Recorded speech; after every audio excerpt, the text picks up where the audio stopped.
মানুষ ওরকম লোকের দরকার নেই। আইনের মধ্যে আছে, আইনের বহির্ভূত কাজ তো।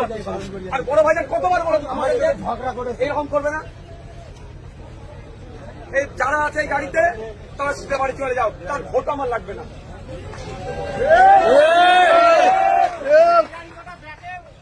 যদি মনে হয় আমাদের সাথে যাবে তাহলে আমাদের যেটা বলবে সেটা শুনতে হবে। লজ্জা করে না? গ্রামের মানুষ আছে, কবরস্থান, মসজিদ, শ্মশান, মন্দির, তার সামনে তোমরা হইয়াই করছো। তাহলে অন্য চোর ডাকাতের সাথে আমাদের কি তফাৎ রইল? এই গাড়িতে যারা আছে বলে দিচ্ছি, যদি মনে হয় আমাদের সাথে যাবে তাহলে ডিজে বাজানো বন্ধ করবে। হারামের টাকা তোমাদের চুলকানি বেশি হয়েছে না?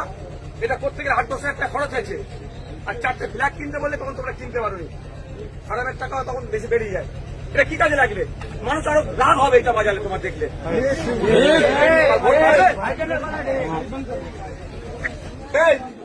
যদি বাজার আসলে তোকে নিয়ে দিয়ে ফিরবো বলে দিচ্ছে।